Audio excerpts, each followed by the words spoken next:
Just because green beans are an everyday kind of vegetable doesn't mean they need to be boring. In fact, they're one of my favorite vegetables, and this recipe is probably the reason why.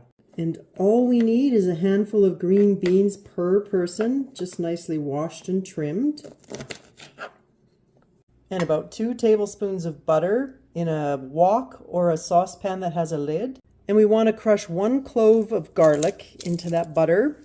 And you'll notice I haven't started melting the butter yet, because if you have an extra 5 or 10 minutes, just let that sit while you chop your beans, because garlic releases the thing called allicin, and that's where the health benefits come from apparently. And if you don't have time, you still get the fabulous garlic flavor. Let's turn on the stove and get cooking. So I have this on a medium heat. We'll get that garlic simmering, and we want to add 2 tablespoons of finely chopped onion.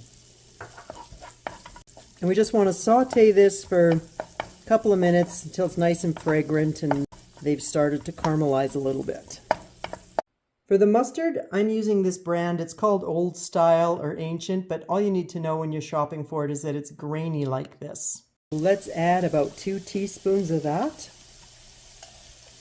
The fun thing about this recipe is you can be really flexible, 2 to 3 teaspoons.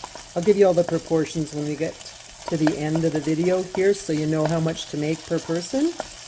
Then you want to add 2 teaspoons of Worcester sauce. And let's get those beans in there.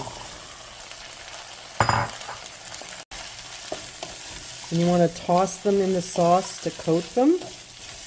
Add a little bit of salt and pepper.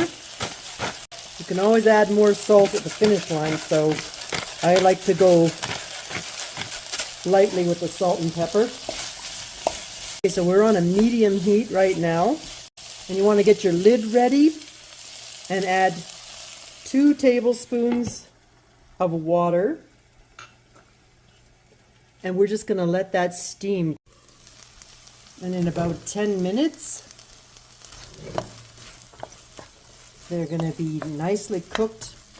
I'm making this recipe for 4 to 6 people, so I'll put the list of ingredients in the description for you, and you can split it out however you need based on how many people you're cooking for. And then you want to just turn off your heat, add the juice of about a half a lemon,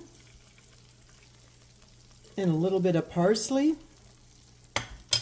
And then we've got the perfect side dish to go with any of your cozy comfort family dinners you're making. And if you need some inspiration in that department, you can check out a playlist. I'll put the link in the description for you.